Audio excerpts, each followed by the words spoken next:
অলি অলি থেকে জাদুকর বের হয়, গর্ত থেকে জাদুকর বের হয়, টয়লেটের পিছন থেকে জাদুকর বের হয়।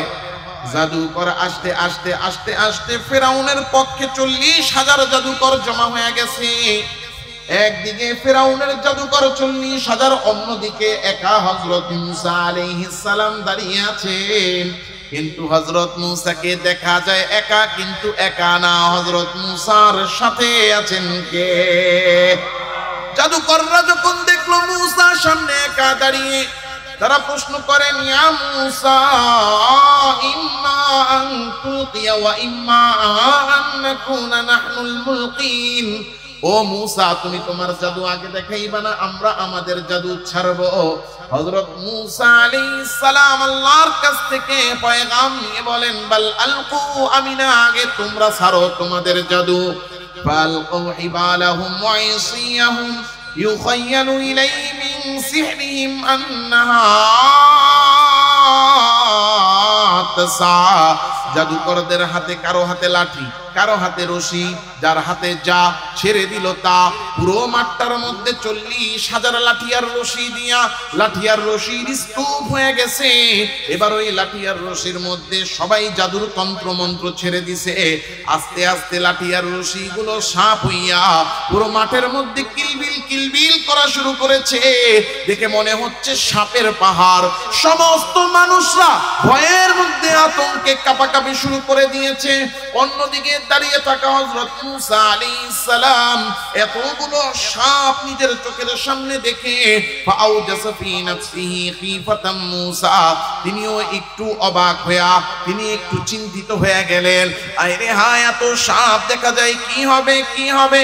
যখনই তিনি চিন্তিত হয়ে গেলেন, আমার আল্লাহ ডাক দিয়া বলেন, লা তাখাফ ইন্নাকা আনতাল আলা।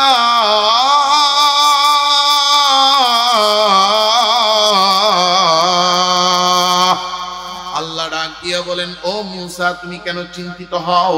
তুমি চিন্তিত হয়েও না, তুমি ভয় পেও না, কারণ ওরা 40,000 সাপ ছেড়েছে। তোমার কিসের ভয়? তুমি ভেবো না তুমি একা আছো, বরং তুমি একা নয়, তুমি হলে ধোঁকা, কারণ তোমার সাথে আছেন কে? আল্লাহ বললেন, ওয়ালকি মা ফি ইয়ামিনিক। আল্লাহ বলেন, তোমার ডান হাতের লাঠিটা এবার ছেড়ে দাও। 40,000 সাপ পুরো মাঠ ভরা কিলবিল করে। আল্লাহর হুকুমে হযরত মুসা হাতের লাঠিটা ছেড়ে দিয়েছেন। তালকাফ মা সানাউ, ওই লাঠিটা এবার সাপ হইয়া বিসমিল্লাহ বলে টপাটপ টপাটপ করে গিলা শুরু করছে। খাইতে খাইতে জাদুকরদের 40,000 সাপ খেয়ে শেষ করে দিছে। জাদুকররা যখন এই অবস্থা দেখলো, জাদুকররা তো চিনে কোনটা জাদু আর কোনটা জাদু না। তারা বলতে লাগলো, এত জাদু শিখলাম, এত জাদু দেখলাম, এত জাদু করলাম, মুসার এই সাপের মতো সাপ তো জীবনে দেখি নাই, এইটা তো জাদু হতে পারে না, বরং এই সাপ তো পাঠাইছেন তিনি আসমান আর জমিনের মালিক, যিনি। জোরে বলেন কে? ফাউলকিয়াস সাহারাতু সাজিদিন। জাদুকররা সব সিজদায় পড়ে গেল। আল্লাহকে ডাক দিয়া বলতে লাগলো, আল্লাহ, এতদিন চিনি নাই, এতদিন জানি নাই, এতদিন বুঝি নাই, এই জন্য আমরা ফেরাউন রে খোদা মনে করছি, কিন্তু আজকে জানলাম ফেরাউন খোদা না, ফেরাউনের খোদা হওয়ার কোনো গুণ নাই। খোদা আর রব তো শুধুমাত্র একজন। জোরে বলেন কে? ক্বালু আমান্না বিরব্বিল আলামিন। জাদুকররা সব আল্লাহর কাছে ক্ষমা চাইয়া বলতে লাগলো, ফেরাউন রে ত্যাগ করলাম আর ঈমান আনলাম ওই রবের উপরে, যিনি আসমান আর জমিন বানাইছেন।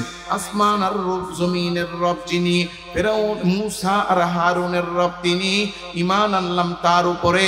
ওই আল্লাহ আমাদেরও রব। জোরে বলেন, ঈমান আনলাম। আনতে হবে কার উপরে? আসসালামু আলাইকুম ওয়া রাহমাতুল্লাহি ওয়া বারাকাতুহু। সবাই কেমন আছেন? জি আলহামদুলিল্লাহ, আলহামদুলিল্লাহ, الحمد لله وكفى وسلام على عباده الذين اصطفى أما بعد فأعوذ بالله من الشيطان الرجيم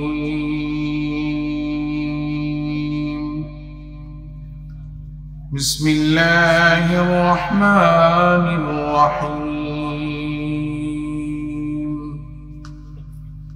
ولا تصاعر خدك للناس ولا تمش في الأرض مرحا إن الله لا يحب كل مختال فخور اللهم صل على سيدنا ونبينا وشفيعنا وحبيبنا ومولانا محمد صلى الله تعالى عليه وعلى آله وأصحابه وبارك وسلم سبحانك لا علم لنا إلا ما علمتنا إنك أنت العليم الحكيم صدق الله مولانا العظيم بارك الله لنا ولكم في القرآن العظيم ونفعنا وإياكم بالآيات والذكر الحكيم সমস্ত প্রশংসা একমাত্র আল্লাহ সুবহানাহু ওয়া তাআলার জন্য। সাউন্ড একটু বাড়ি খায়, ওই যে ক্যাচ ক্যাচ করে ঠিক করে দেন।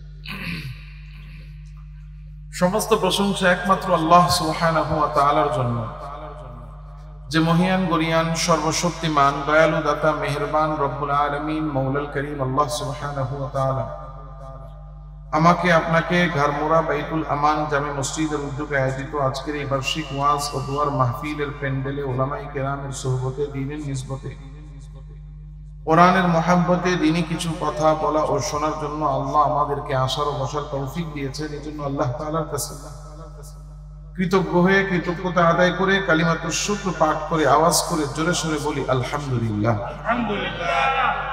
এই পৃথিবীতে আমি আপনি আমরা যত মানুষ আছি যারা ঈমান এনেছে, কালেমা পড়েছে, যারা ইসলাম গ্রহণ করেছে, প্রত্যেকটা মুসলমান প্রত্যেকটা মুমিন চায় আল্লাহকে রাজি খুশি করতে। প্রত্যেকেই চায় আল্লাহ আমার উপর রাজি থাকুক, সন্তুষ্ট থাকুক, খুশি থাকুক। যে নামাজ পড়ে সেও চায় আল্লাহকে সন্তুষ্ট রাখতে, যে নামাজ পড়ে না সেও কিন্তু চায় না যে আল্লাহ আমার উপর রাগ করুক। যে দুনিয়াতে দান সদকা করে সেও চায় যে আল্লাহ আমাকে ভালোবাসুক।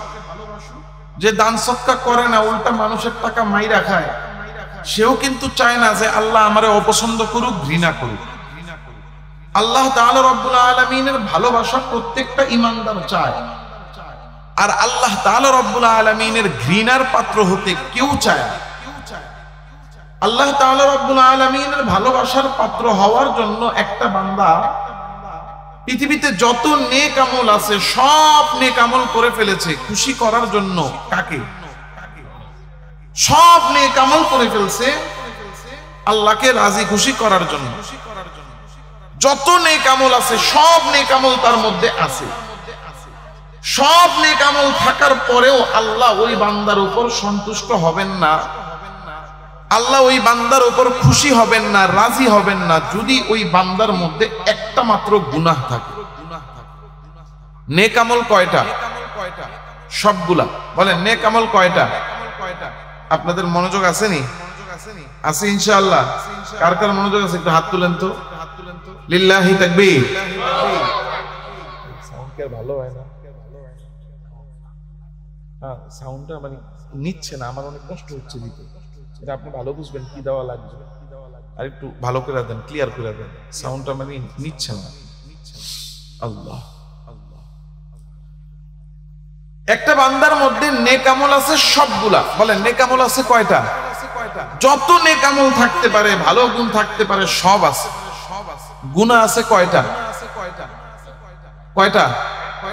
একটা মাত্র গুনাহ থাকার কারণে পৃথিবীর সব নেক আমল করার পরেও আল্লাহ ওই বান্দার উপর অসন্তুষ্ট, ওই বান্দাকে আল্লাহ পছন্দ করে না, ওই বান্দাকে আল্লাহ ঘৃণা করে। এখন একটা প্রশ্ন আসে না যে সব নেক আমল দিয়া ভরা, এরপরও আল্লাহ অসন্তুষ্ট মাত্র একটা গুনার কারণে? এমন একটা প্রশ্ন আসে কি আসে না? এই যে একটা গুনার এত পাওয়ার হতে পারে, এটা বোঝার আগে একটা ছোট্ট উদাহরণ দেই। এক বালতি দুধ, ঘরের মধ্যে একটা 20 লিটারের বালতি আছে, আপনার ঘরের মধ্যে দুইটা গাই গরু অস্ট্রেলিয়ান, এই গাই গরুগুলা দুধ দেয়। 20 লিটারের বালতি ভরে গেছে দুধ দিয়া, ভরতে ভরতে 20 লিটারের বালতি পুরা ভরা, টুই টুম্বুর একেবারে মুখ ভরা ভরা দুধ। তাহলে এই বালতির মধ্যে পুরা বালতি ভরা কি আছে? দুধ আছে। এখন এই পুরা বালতির দিকে তাকাইলে খালি দুধই দুধ দেখা যায়, আর কিছু নাই, কারণ পুরাটা বালতি ভরা খালি দুধ। এই দুধে ভরা বালতির মধ্যে হঠাৎ করে কোনোভাবে এক টুকরা গোবর পড়ে গেছে। গোবরটা পড়ার পরে গোবরটা দুধের বালতির উপরে পড়ছে, ডুবতে ডুবতে নিচে চলে গেছে। এখন তাকাইলেও এই গোবরটা খুঁজা পাওয়া যায় না, এত সামান্য এক টুকরা গোবর। আর বালতি ভরা কি? এখন বলেন তো, এই যে পুরা বালতি ভরা দুধের মধ্যে এক টুকরা গোবর পড়ছে, দুধ তো ভালো আছে না নষ্ট হয়ে গেছে? বালতি ভরা দুধ নষ্ট হয়ে গেল। পুরা বালতি, যেই বালতির মধ্যে তাকাইলে দুধ ছাড়া কিছু দেখা যায় না, ওই দুধও নষ্ট হয়ে গেছে, কারণ ওইটার তলার মধ্যে গিয়া পড়ে আছে এক টুকরা। এই যে এক টুকরা গোবরের এত পাওয়া, এক টুকরা গোবর যেমন পুরো এক বালতি দুধকে নষ্ট করে দেয়, এমন একটা গুনাহ, যেই গুনাহটা সারা জীবনের নেক আমলগুলোকে নষ্ট করে দেয়। সমস্ত নেক আমল করার পরেও আল্লাহর কাছে ঘৃণিত থাকে এই একটা মাত্র গুনাহের কারণে। ওই গুনাহের নাম হলো অহংকার। বলেন গুনাহটার নাম কি? অহংকার এমন এক গুনাহ যে একজন মানুষের মধ্যে দেখা যাচ্ছে কোনো গুনাহ নাই, সে সব ভালো, মাথা থেকে পা পর্যন্ত খালি ভালো আর ভালো, কিন্তু এই মানুষটার মধ্যে খালি একটা অপরাধ আছে, একটা গুনাহ আছে, অহংকার। তো যার মধ্যে অহংকার ছাড়া কোনো গুনাহ নাই দেখা যাচ্ছে, বুঝতে হবে অহংকার আছে, এর মানে তার ভিতরে সব গুনাহ আসতে পারে, তার দ্বারা সব গুনাহ হইতে পারে। কারণ আল কিবরু উম্মুল আমরাদ, অহংকার হলো সব গুনাহের মা। অহংকার থেকেই গুনাহের জন্ম, সব গুনাহের জন্ম হইছে অহংকার থেকে। কারণ আল্লাহ তাআলার নাফরমানি, সর্বপ্রথম যেই নাফরমানি হয়, আল্লাহর সাথে সর্বপ্রথম যেই গুনাহ করা হয়, ওই গুনাহটা হলো অহংকারের গুনাহ। আল্লাহ হযরত আদম আলাইহিস সালাতু ওয়াস সালামকে সৃষ্টি করলেন নিজের কুদরতের হাত দিয়ে। সৃষ্টি করার পরে সব ফেরেশতাদেরকে হুকুম করলেন, ফেরেশতারা আমার আদমকে সিজদা করো। وَإِذْ قُلْنَا لِلْمَلَائِكَةِ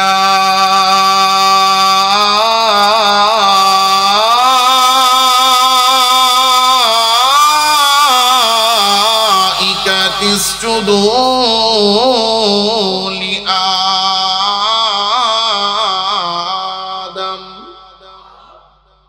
আল্লাহ তাআলা রব্বুল আলামিন সমস্ত ফেরেশতাদেরকে হুকুম করতে লাগলেন, ও ফেরেশতারা, আমি আমার আদমকে সৃষ্টি করেছি, তোমরা সবাই আমার আদমকে সিজদা করো।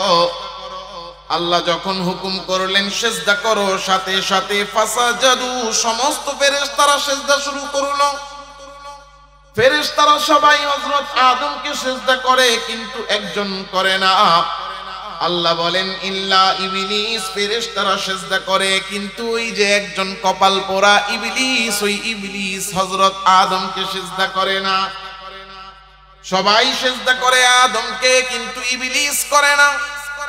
আল্লাহ জিজ্ঞাসা করলেন, মা মানাকা আল্লাহ তাসজুদা ইয আমারতুক, ও ইবলিস, আমি আল্লাহ তোরে হুকুম করলাম আমার আদমকে সিজদা করার জন্য, আমি হুকুম করার পরেও তুই আদমকে সিজদা করিস না কেন? কারণ কি? ইবলিস বলে, আনা খায়রুম মিনহু খালাকতানি মিন নার ওয়া খালাকতাহু মিন তিন।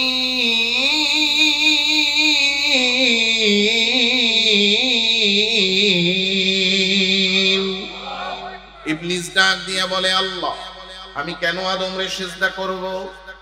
দুনিয়াতে সিজদার নিয়ম হলো অধম উত্তমকে সিজদা করে।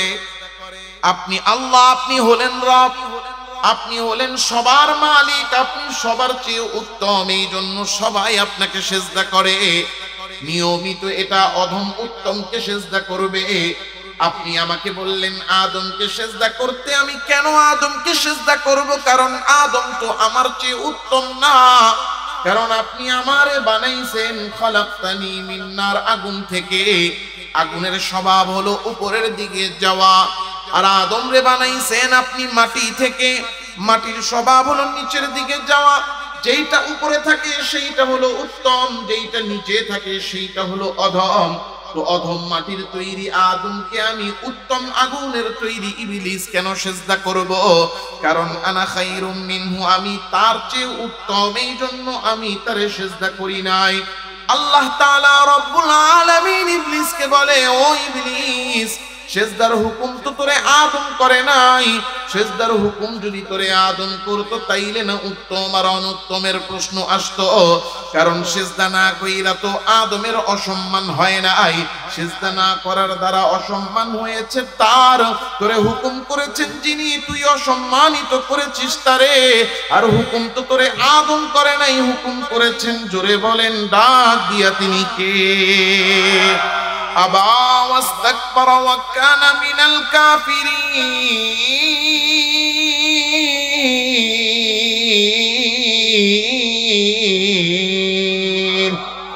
আল্লাহ বলেন হুকুম করেছি আমি আল্লাহ। আর এই যে আদম রে সিজদা করলি না, এই সিজদা না করার দ্বারা হুকুম অমান্য হলো আমি আল্লাহর। হুকুম মানলি না তো মানলি না, উল্টা অহংকার দেখাইলি, বললি কেন সিজদা করব, আমি বড়, আমি ভালো, আমি উত্তম। এই যে অহংকার দেখাইয়া আমি আল্লাহর হুকুম অমান্য করলি। আমি আল্লাহর হুকুম যদি কেউ অহংকার দেখাইয়া অমান্য করে তো তার আর ঈমান থাকে না, বেঈমান কাফের হয়ে যায়। এজন্য আল্লাহর হুকুম অমান্য করা এটা হলো সাধারণ গুনাহ। কিন্তু আল্লাহর হুকুম যদি অহংকার দেখাইয়া কেউ অমান্য করে এটা কুফরি, এটা করলে ঈমান আছে না গেছে? আল্লাহ বলেন আমার হুকুম অহংকার দেখাইয়া অমান্য করার কারণে তোর ঈমান চলে গেছে। এখন বলেন তো শাস্তি আছে না নাই? আল্লাহ শাস্তি দেওয়া শুরু করলেন, ফাখরুজ মিনহা আই মিনাল জান্নাহ। ইবলিস তোর এক নাম্বার শাস্তি, তুই তো জান্নাতে ছিলি, এখন আর জান্নাতে থাকতে পারবি না, জান্নাত থেকে বের হয়ে যা। ফাইন্নাকা রাজিম।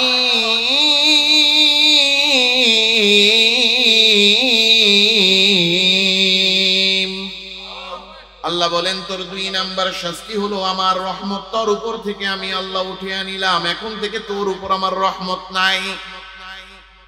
আল্লাহ বলেন ওয়া ইন্না আলাইকা লানাতি ইলা ইয়াউমিদ্দিন।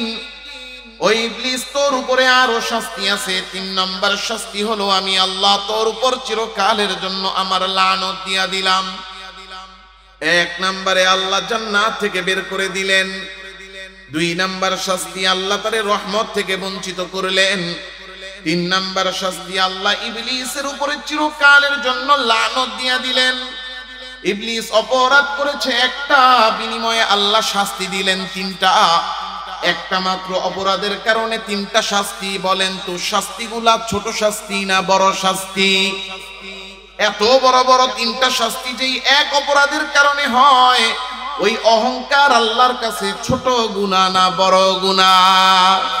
এবার বলেন তো এই বড় গুনাহ আল্লাহর কাছে অপছন্দনীয় গুনাহ অহংকার আমার আপনার মধ্যে আছে না নাই? কয়টা টাকা হলেই আমাদের অহংকার শুরু হয়ে যায়, একটু ক্ষমতা পাইলেই আমাদের অহংকার শুরু হয়ে যায়। আইরে হাই সন্তানটা একটু ভালো পড়ালেখা করে ডাক্তার ইঞ্জিনিয়ার হয়েছে তো অহংকার শুরু হয়ে যায়। নাম নিয়ে প্রভাব প্রতিপত্তি সার্টিফিকেট আর ক্ষমতার চেয়ার নিয়ে অহংকার। আইরে হাই বিয়ে করাইছে ছেলেরে একটু ছোট ঘরে, গরিব ঘরে, তবু যখন আসে কথায় কথায় শাশুড়ি খালি খোসা মারে যে তোমার বাপের বাড়ি থেকে কি পাঠাইছে, এগুলা তো আমরা কাজের লোকেরেও খাওয়াই না। মুখটারে ভেংসি মাইরা মানুষরে ছোট মনে কইরা নিজেরে বড় মনে কইরা মানুষরে হীন করে ছোট করে কোচা মেরে অহংকার দেখাইয়া বড়াই কইরা কথা বলার বদভ্যাস আমাদের মধ্যে আছে না নাই? আল্লাহ বলেন লা তুসাইর খাদ্দাকা লিন্নাস।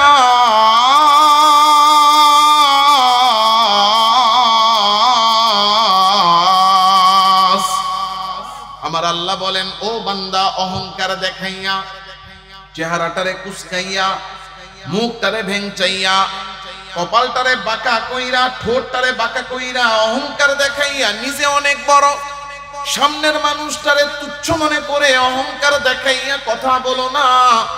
আর জমিনে যখন চলবা, লা তামশি ফিল আরদি মারাহা, অহংকার করে তুমি জমিনে চলো না। কেন অহংকার করো বান্দা? অহংকার করে তুমি কি বা করতে পারো? কয়টা টাকার মালিক হয়েছো, এই জন্য তোমার অহংকার। একটু টাকার মালিক হইছে, এবার গ্রামে আসে, আইসা এমন ভাব নিয়ে হাঁটে যে আশেপাশে কারো দিকে চোখও পড়ে না। আছে না নাই? আবার একটু ক্ষমতায় আসছে, ক্ষমতার একটু গ্রান পাইছে, ভাবে মনে হয় আমার দল ক্ষমতায় আসবে, তেমন একটা ভাব নেয়। দুই হাতে দুইটা চারটা মোবাইল, এই মোবাইল দুইটা নিয়ে হাত দুইটারে দুই পাশে ফুলায়, বুকটারে উঁচা করে, ওইরা এলাকার মধ্যে দিয়ে হাঁটে, দেখলে মনে হয় মানুষ না, যেন একটা রোবট হাইটা যায়। কথা কন না কে? আছে না নাই? আল্লাহ বলেন বান্দা লা তামশি ফিল আরদি মারহা, অহংকার করে জমিনে তুমি চলো না। কেন অহংকার করো? কি নিয়ে তুমি অহংকার করো? অহংকার করে যে তুমি হাঁটতেছো, ওই যে মাটির মধ্যে পা ফালাও, মাটিটা তো 1 ইঞ্চিও দাবাইতে পারো না।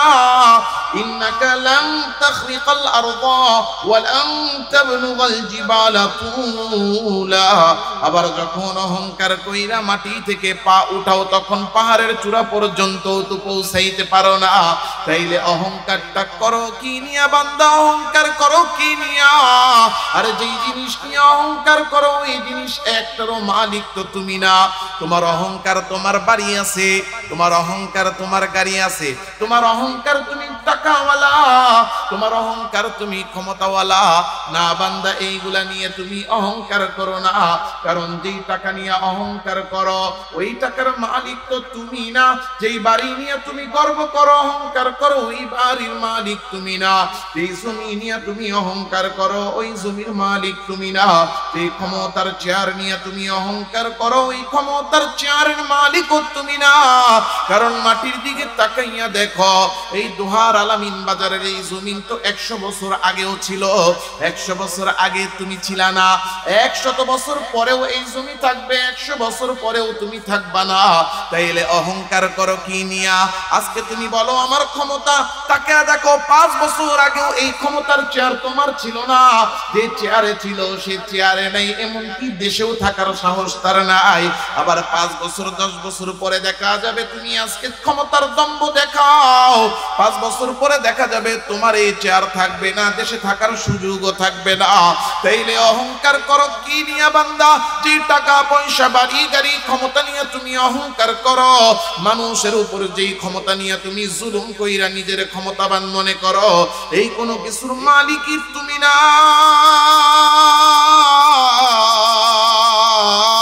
কারণ দুনিয়াতে যখন আসছো, এই টাকা পয়সা বাড়ি গাড়ি ক্ষমতা কোনো কিছুই তুমি নিয়ে আসো নাই। আবার যেই দিন দুনিয়া থেকে চলে যাবা, কোনো কিছুই সাথে কইরা তুমি নিয়ে যাইতে পারবা না। আসছো খালি হাতে না, না শুধু খালি হাতেই তুমি আসো নাই। মায়ের পেট থেকে যখন দুনিয়াতে আসছো, কোনো কিছুই হাতের সাথে আনো নাই, এমনকি গায়ের জামাটাও তোমার ছিল না। মায়ের পেট থেকে কান্না করতে করতে দুনিয়াতে অসহায় অবস্থায় আসছো। দুনিয়া থেকে আবার যেদিন চলে যাইবা, সব রেখা খালি হাতে চলে যাইবা, গায়ের জামাটাও তুমি নিতে পারবা না।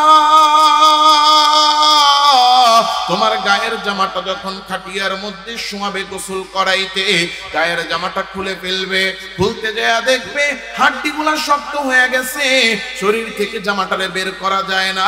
আরে হাই তোমার দামি জামা, কত অহংকার তুমি দেখাইতা, কত গর্ব করে বলতা এটা ব্র্যান্ডের জামা। এরকম জামা এই গ্রামের কেউ পরবে দূরের কথা, আমি গায়ে দেওয়ার আগে চোখেও দেখে নাই। ওই দামি জামাটাও তোমার গায়ে রাখা হবে না, কেচি দিয়া কাইটা কাইটা কাইটা কাইটা তোমার শরীর থেকে তোমার জামাটারে আলাদা করে ফেলা হবে। আরে হাই তুমি এত বড় নেতা, কাউরে বলতেও পারবা না আমি নেতা, আমার জামা খুলবি না।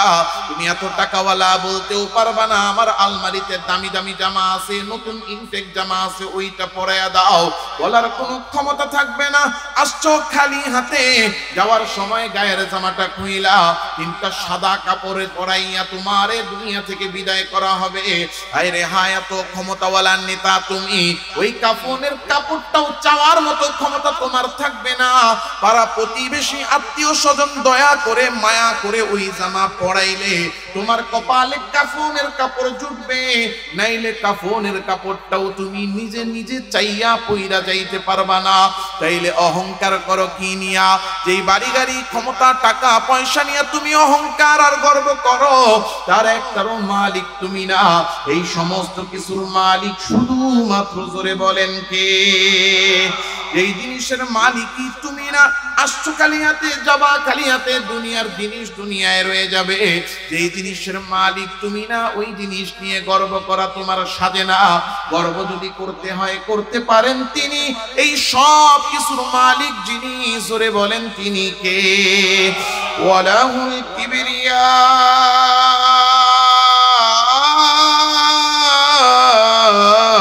ফিস সামাওয়াতি ওয়াল আরদ।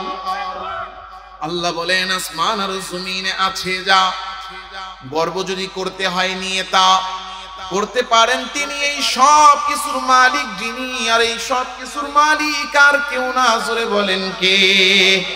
এই জন্য আল্লাহ বলেন লা তামশি ফিল আরদি মারহা, ও আমার বান্দা অহংকার করে জমিনে চলো না। কারণ জেনে নাও ইন্নাল্লাহ লা ইউহিব্বু কুল্লা মুখতালিন ফখুর।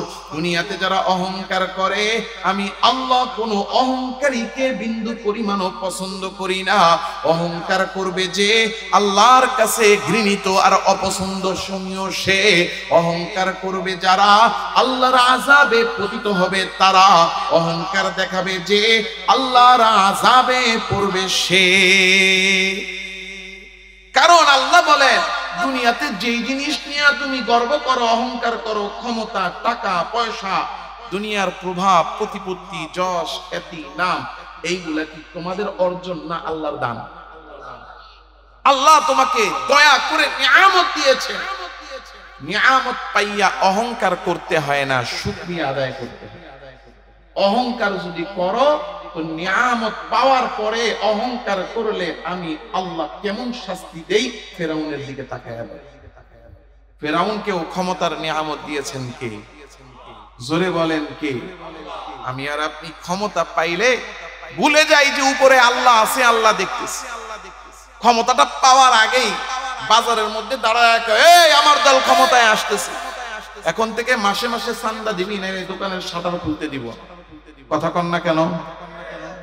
ক্ষমতাটা পাওয়ার আগেই আইসা বলে এই স্ট্যান্ডের মধ্যে আমার আজকে থেকে দখল, এখন থেকে মাসে মাসে চান্দা দিবি, দৈনিক চান্দা দিবি, নাইলে এই এলাকায় গাড়ি চালাইতে দিব। অহংকার আছে না নাই? আল্লাহ বলেন তাকে দেখ ফেরাউনের দিকে, ক্ষমতার নিয়ামত ফেরাউনকেও দিয়েছিলেন কে? আস্তে আস্তে, এত আস্তে, জোরে কোন দিছে কে? ইন্না ফিরাউনা আলা ফিল আরদি ওয়া জাআলা আহলাহা শিয়া। আল্লাহ বলেন আমি আল্লাহ ফিরাউনরে ক্ষমতা দিলাম। ক্ষমতা পাইয়া যখন ক্ষমতার চেয়ারে ফিরাউন বসলো, বৈশায় অহংকার করা শুরু করলো। কেমন অহংকার করলো? করতে করতে নিজেরই নিজে খোদা দাবি করা শুরু করলো। বলতে লাগলো আনা রব্বুকুমুল আলা। ফেরাউন বলে জনগণ রে, ও জনগণ আমি তোমাদের বড় খোদা। জোরে কোন নাউজুবিল্লাহ। আল্লাহ তাআলা রব্বুল আলামিন হযরত মুসা আলাইহিস সালামকে বলেন, ও মুসা দেখো ফেরাউন নিজের নিজে খোদা দাবি করতেছে, বলো তো ফেরাউন খোদা না খোদা কে? হযরত মুসা আলাইহিস সালাম বলেন আল্লাহ কি করব? বলেন যাও যাও ফেরাউন রে গিয়া বুঝাও। ফেরাউন তো খোদা না, আরো 10টা মানুষ যেমন ফেরাউন তেমন। সুতরাং সে যে অহংকার দেখাইয়া নিজেরই খোদা মনে করতেছে, তারে গিয়া এইটা বুঝাও। হযরত মুসা আলাইহিস সালাম চলে গেছেন ফিরাউনের দরবারে। ও ফিরাউন, তুমি যে নিজেরা নিজে খোদা দাবি করতেছো, খোদা তো তুমি না, খোদা জোরে বলেন কে? ফেরাউন কয় মিয়া কইতে আইছো? এত বছর ধরে খোদাগিরি করতেছি, কেউ কোনোদিন কিছু কইলো না, তুমি এখন নতুন খোদার কথা কও? ফাইজলামি কথা বাদ দাও, বাইরেও হেনতে, মাথা নষ্ট হইছে পাগল। হযরত মুসা আলাইহিস সালাম গিয়া বলে আল্লাহ দাওয়াত তো দেই, কিন্তু দাওয়াত তো শুনে না। আল্লাহ তাআলা বলে ঠিক আছে, তাহলে একটা মুজিজা দিয়ে দেই। মুজিজাটা নিয়ে যাও, মুজিজা নিয়ে গেলে এটা দেখলে সবাই বুঝবে যে ফেরাউন খোদা না, খোদা কে। এ খারাপ লাগতেছে আপনাদের? আছেন না গেছেন? আল্লাহ বললেন তো দেন, আল্লাহ মুজিজা কি দিবেন? আল্লাহ বলতেছেন উসলুক ইয়াদাকা ফি জাইবিকা তাখরুজ বাইদা মিন গায়রি সু।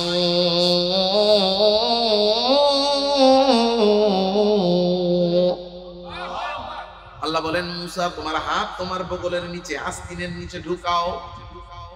হযরত মুসা আলাইহিস সালাম হাত বগলের নিচে আস্তিনের নিচে নিয়েছেন। এবার হাত আস্তিনের নিচ থেকে বের করেছেন। বের করার সাথে সাথে দেখেন এই যে বাতি থেকে আলো বের হয়ে যেমন চতুর্দিক আলোকিত হয়ে যায়, হযরত মুসা আলাইহিস সালামের হাত থেকেও আলো বের হয়ে চতুর্দিক আলোকিত হয়ে গেছে। আল্লাহ বলেন এটা মুজিজা, নিয়ে যাও ফিরাউনের দরবারে। ফিরাউনের দরবারে যায়া আস্তিনের নিচে হাত ঢুকায়া হাত বের করছেন। হাত থেকে এত আলো বের হয়েছে যে পুরা ফিরাউনের রাজপ্রাসাদটা আলোকিত হয়ে গেছে। সব দিকে অবাক হয়ে চেয়ে রয়েছে, এ কি অবস্থা। ফিরাউন কিছুক্ষণ চিন্তা ভাবনা কইরা হঠাৎ করে বলে এ মুসা তুমি তো খুব ভালো জাদু করো, জাদু জানো দেখা যায়, এই জাদু করতে শিখলা, হাত থেকে এমন আলো বের করলা পুরা রাজপ্রাসাদ আলোকিত হয়ে গেছে। হইছে নি কাম? আগে কইছে পাগল, এখন কি কয় জাদুকর।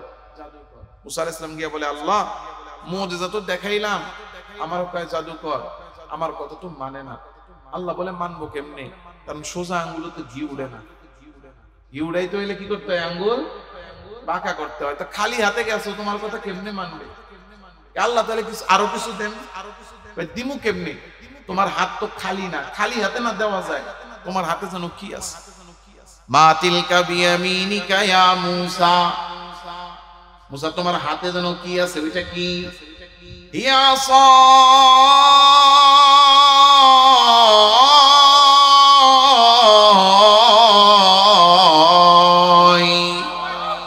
আল্লাহ আমার হাতে আমার লাঠি, আতাওয়াক্কাউ আলাইহা, এটাতে ভর করে আমি চলি, ওয়া আহুশু বিহা আলা গানামি, আল্লাহ আমার কতগুলো বকরি আছে, বকরির জন্য গাছ থেকে আমি বাড়ি দিয়া দিয়া পাতা পারি, ওয়ালিয়া ফিহা মাআরিবু উখরা, এই লাঠি দিয়ে আরো অনেক কাজ করি। আল্লাহ বলেন কাজ আরো একটা বাড়ায়া দিলাম। বলে আল্লাহ কি কাজ বাড়ায়া দিলেন? বলে আলকিহা ইয়া মুসা, এই লাঠি হাতের লাঠি ছেড়ে দাও। হযরত মুসা ফাআলকাহা, হাতের লাঠি ছাড়লেন, ফাইদা হিয়া হাইয়াতুন তাসা, লাঠিটা মাটিতে পইরা লাঠি আর লাঠি নাই, সাপ হইয়া দৌড়ানো শুরু করে দিছে। যাও এই লাঠি নিয়ে ফেরাউনের দরবারে যাও। হযরত মুসা আলাইহিস সালাম এবার লাঠি নিয়ে ফেরাউনের দরবারে গেছে। দূর থেকে দেখেই ফেরাউন চিৎকার মেরে এ মুসা আজকে আবার আইছো কি নিয়ে? তুমি খালি আইসা ওয়াজ মারো, তোমার ওয়াজ ভাল লাগে না, কথা বেশি কও, তোমাকে ওয়াজ আর ভাল লাগে না। হুজুর করে কুসামেরা কয়, কয় কি কয় না, কথা কন না। আপনি উল্টা পাল্টা করবেন, আকাম করবেন, ইসলাম বিরোধী কাজ করবেন, আপনার কাছে ওইটা মজা লাগে। আর আমরা যখন ওইটাকে বলবো যে এই কাজটা ইসলাম বিরোধী, এই কাজ করলে ঈমান থাকে না, মূর্তি পূজা করা যাবে না, ওই পূজার মধ্যে মুসলমান হয়ে যাওয়া যাবে না, তখন কয় হুজুররা ফতোয়াবাজি করে, কথা কোন টিটকারি মারা শুরু করছে। এখন মুসা আলাইহিস সালাম গিয়া বলে ফেরাউন তুমি মেনে নাও আমার কথা। তোমার কথা শোনারই সময় নেই, মানলে কি না, শুনলে তো তোমাকে দেখাতে হবে। দেখাও, আজকে যা আছে তা দেখতে চাইও না, কথা না কয়ে কিছু দেখাইলে দেখাও, নাইলে যাও। মুসা আলাইহিস সালাম হাতের লাঠিটা ছেড়ে দিয়েছেন। হাতের লাঠিটা মাটিতে পড়ে একটা সাপ হইয়া ফনা তুলে ফেরাউনের মুখের সামনে যায় একটা ফুস করে ছবল দিয়েছে। এই বিকট সাপ দেখে ফেরাউন এত ভয় পেয়েছে, ভয় পেয়ে পেট খারাপ হইয়া পাতলা পায়খানা শুরু হয়ে গেছে। এক পেট খারাপে 40 দিন পাতলা পায়খানা। কয়দিন? 40 দিন পরে ওষুধ মশুদ খায়া মোটামুটি পেটটারে ঠিক করে আইসা পয়সা কয়, মুসা তুমি অনেক বড় জাদুকর, কিন্তু তুমি যাই কও তোমার কথা মানতেছি না, কারণ আমার কাছেও জাদুকর আছে। দেখবেন অনেকে কয় আমার লগে হুজুর আছে, আছে না নাই? আমরাও নবীকে মানে না। একটু আগে বলে গেল খতমে নবুয়ত, কাদিয়ানীরা নবীকে খতমে নবী অর্থাৎ আল্লাহর রাসূলকে শেষ নবী মানে না। এরপর কি বলে যে আমরা মুসলমান, আমাদের সাথেও আলেম আছে, হুজুর আছে। কয় কি কয় না? যে নবীকে খতমে নবুয়ত, নবীর খতমে নবুয়তকে মানে না, সে আবার আলেম হয় কেমনে? তার তো ঈমানই থাকে না। কথা কন না কেন? কারণ সে সরাসরি কোরআন অস্বীকার করে। যে সরাসরি কোরআন অস্বীকার করে তার ঈমান আছে না গেছে? এখন কি কয় আমার লগেও আছে। ফেরাউন কয় আমার লগেও জাদুকর আছে। কি করবো? আগে আমার জাদুকরদেরকে হারায়া দেখাও। হযরত মূসা আলাইহিস সালাম আল্লাহর কাছ থেকে অনুমতি নিয়ে বলেন, ঠিক আছে তুমি যা বলবা তা। আমার জাদুকরদের সাথে জাদুর খেলা খেলো। দিন ঠিক, তারিখ ঠিক, স্থান ঠিক, সময় মতো এলান হয়ে গেছে এলাকায় এলাকায় মাইকিং। মহামান্য ফেরাউনের পক্ষে জাদুকররা যুদ্ধ করবে মূসা জাদুকরের বিরুদ্ধে। নাউজুবিল্লাহ। তারিখ আর দিন মতো, স্থান মতো সব জাদুকররা আইসা হাজির। জাদুকররা যখন ঈমান আনছে, ফেরাউনের মাথা গরম, হায় রে হায়, খোদাগিরিও যায়, লগে তো বাদশাহীও যায়, কি করা যায়? খোদাগিরিও যাচ্ছে, আবার বাদশাহীও টান দিবে। সাথে সাথে এই জাদুকর সবগুলা জাদুকররে কাট করায় দাঁড় করাইছে। দাঁড় করায় এবার বলা শুরু করছে, আমানতুম বিহি ক্বাবলা আন আযানা লাকুম। এই জাদুকররা তো করে খাওয়াই আমি, পড়াই আমি, তো করে বেতন দেই আমি, চাকরি দেই আমি। এমন কথা কওয়ার অভ্যাস নেতাদের মধ্যে আছে না নাই? দেশের জনগণের টাকায় একটা কাজ করছে, উন্নয়ন হয়েছে, নেতা গিয়া কয় এটা আমি করছি। এমন ভাবে কয় মনে হয় যেন বাপ দাদার সম্পত্তি বেচা নিজের বাপের সম্পত্তি বেচা টাকা দিয়া করছে। কথা কন নাকে? একটা বিল পাস করে আইনা দিছে, সে 5 বছরে কাজের মধ্যে কাজ করছে, একটা রাস্তার খালি বিল পাস করছে। আয়া কয় আমি আপনাদেরকে রাস্তা করে দিছি। মানে এমন একটা বাপ এক কাম কইরা 5 বছরের মধ্যে 4.5 বছর তার চেহারাও কেউ দেয় নাই, করছে একটা কাজ। এমন ভাবে কয় যে এই এলাকার মানুষ সব মানে কিন্না লেস। কতক্ষণ নাকে? ফেরাউন বলে আমানতুম বিহি ক্বাবলা আন আযানা লাকুম। এ ভাই, এ জাদুকররা, আমি তোদেরকে খাওয়াই, পড়াই, বেতন দেই, আমার পক্ষে যুদ্ধ করতে নামলি, জিততে পারলি না, হারলি ভালো কথা, হারার পরে আমার কাছে ক্ষমা চাইবি, এটাও চালি না। ঈমান আনলি মুসার খোদার উপরে, আনলি ভালো কথা, একটাবার তো আমারে জিগাবি যে ঈমান আনবো, এই কথাটা একটাবারও জিজ্ঞাসা করলি না। কারণটা কারণ কি? ইন্নাহু লাকাবীরুকুমুল্লাযী আল্লামাকুমুস সিহর। আরে মুসাও তো জাদুকর, তোরাও জাদুকর, জাদুকরে মিল্লা এক হয়ে আমার বিরুদ্ধে ষড়যন্ত্র করছিস। এবার লাগা রাষ্ট্রদ্রোহী মামলা। রাষ্ট্রদ্রোহী মামলা লাগায়া কি বলে, এবার সবগুলারে শাস্তি দিব। কি শাস্তি দিব? এমন শাস্তি দিব পৃথিবীতে অতীতে কাউকে দেওয়া হয় নাই, ভবিষ্যতে এই শাস্তির কথা শুনলেও মানুষের শরীর কেঁপে উঠবে। কেমন শাস্তি? নতুন কইরা আয়নাঘর বানা। আগেও কেউ জানতো না, পরে শুনেও মানুষ ভয় পায়। কথা কন না কেন? শাস্তি দে। কি শাস্তি? লাউ কাত্তিআন্না আইদিয়াকুম ওয়া আরজুলাকুম মিন খিলাফ। উল্টা দিকের হাত আর পা কেটে দাও। ডান হাত কাটো, ডান হাতের সাথে বাম পা কেটে দাও। আর যার বাম হাত কাটবা, বাম হাতের সাথে ডান পা কেটে দাও। তাহলে এক হাত এক পা কাটা হবে, এক হাত এক পা থাকবে। একটা হাত আর একটা পা থাকবে ঠিক, কিন্তু এইগুলা দিয়া কোনো কাজ করতে পারবে না। অহংকারী ফেরাউন নিজের অহংকার টিকানোর জন্য জাদুকরদের হাত পা কেটে দিল। শুধু তাই না, হাত পা কাটার পরে লাউসাল্লিবান্নাকুম আজমাইন, হাত পা কাটার পরে জাদুকরদেরকে শুলে চড়াইয়া হত্যা করলো শুধুমাত্র ঈমান আনার কারণে। আল্লাহ বলে অহংকারী ফিরাউন, তোরে প্রথমে মুজিজা দেখাইলাম, মুজিজা দেখে ঈমান আনলি না, তুই চ্যালেঞ্জ করলি, চ্যালেঞ্জে তোরে হারাইলাম, তাও তুই ঈমান আনলি না, বরং ঈমান আনার কারণে অহংকার দেখাইয়া জাদুকরদের উপর জুলুম করলে আমি আল্লাহ ছাড় দেই কিন্তু ছেড়ে দেই না। আল্লাহ এবার আযাব পাঠানো শুরু করলেন ফিরাউনের উপরে। ফাআরসালনা আলাইহিমুত তুফান,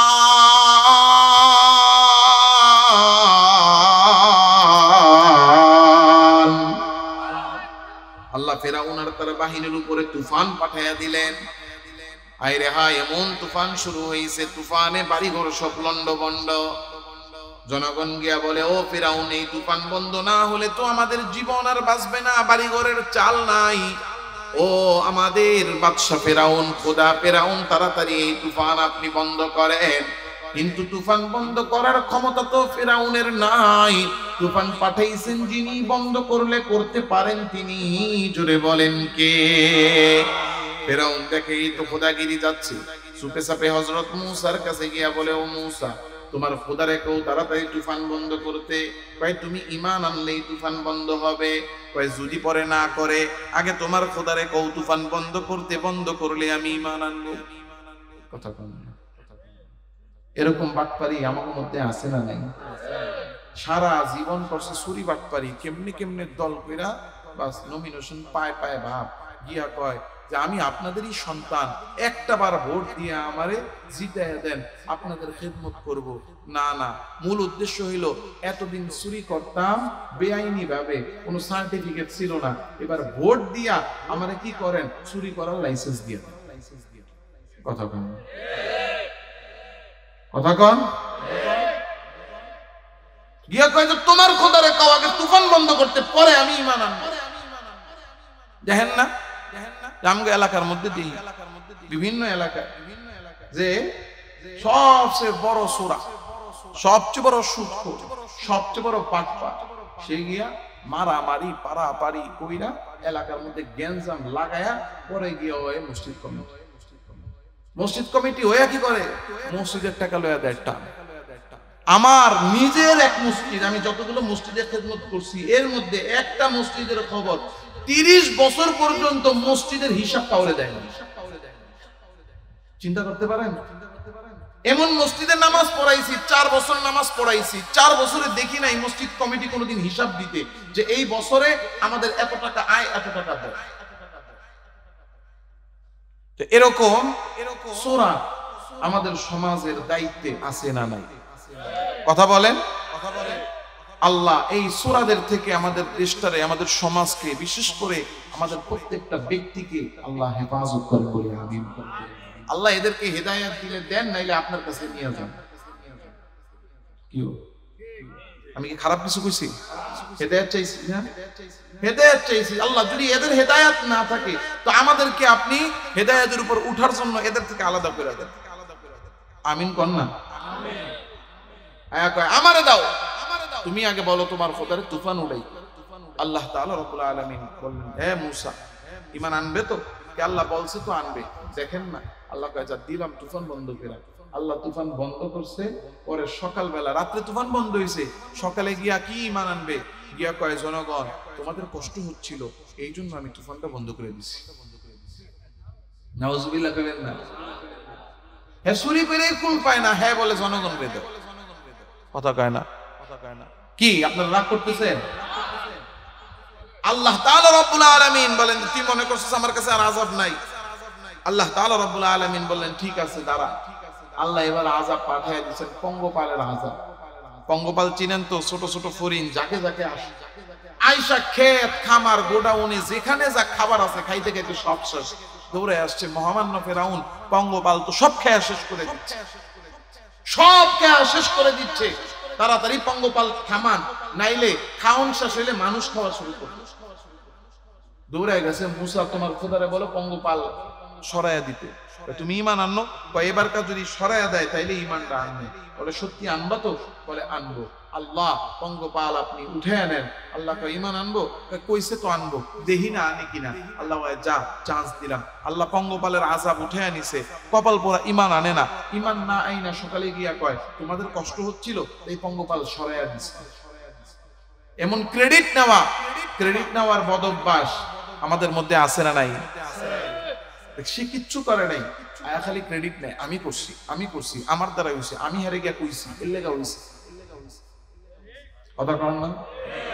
মসজিদ হয়েছে দেখবেন, আমি বলি, আমি মানে আমাদের অভিজ্ঞতা থেকে বলি, দেখবেন ধরেন এলাকার মধ্যে একটা মসজিদ হয়েছে, একটা কবরস্থান হয়েছে, এই যে একটা মাহফিলটা হয়েছে, দেখবেন এলাকার মধ্যে সবচেয়ে বেশি বিরোধিতা করছে, নিজে এক পয়সা দেয় নাই, মানুষকে গিয়া কইছে কি করব, দান্দা করব, টাকা দিস না, সব হইব না, এনে টাকা দেওয়া না দেওয়ার সমান, খালি বিরোধিতা করছে।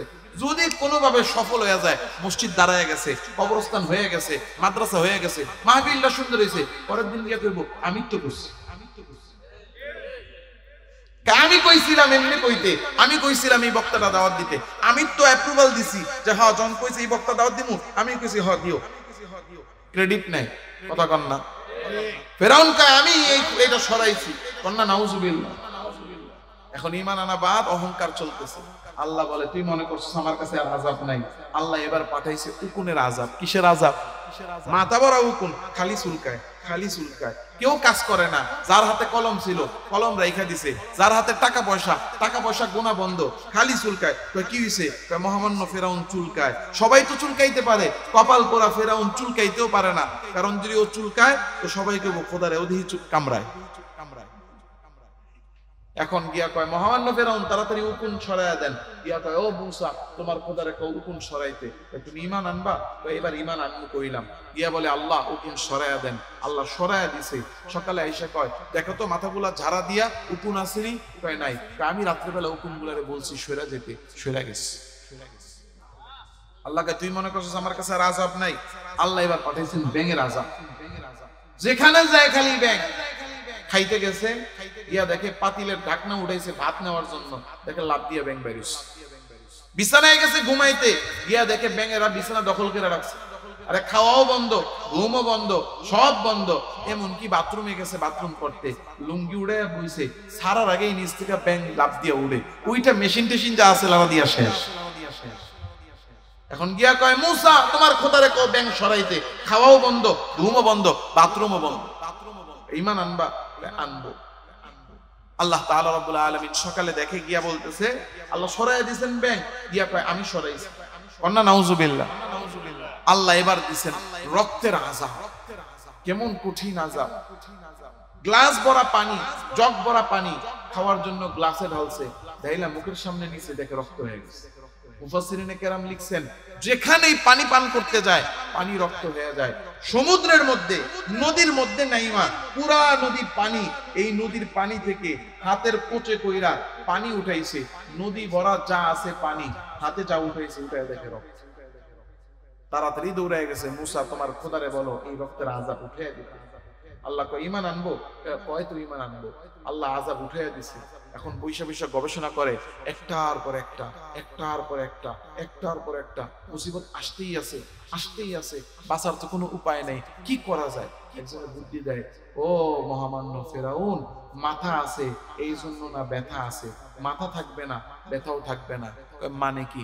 মুসার কারণে মুসার খোদা আযাব পাঠায়, মুসা থাকবে না মুসার খোদার আযাবও থাকবে না। কি করবো? মুসারে মারেন। মুসার লোকে মারামারি করতে গেলে তো আমার লোকও মরবে, মুসার লোকও মরবে। না না না, যুদ্ধ না, রাতের আধারে যাবেন, চুপে চাপে মুসাকে শেষ করবেন। রাতের আধারে চুপে চাপে একেবারে গোপনে বের হয়ে গেছে বাহিনী নিয়ে হযরত মুসা আলাইহিস সালামকে মারার জন্য। কেউ জানে না, কিন্তু কেউ না জানে যেই কথা সেই কথাও জানেন কি? يعلم خائنة الأعين وما تخفي الصدور।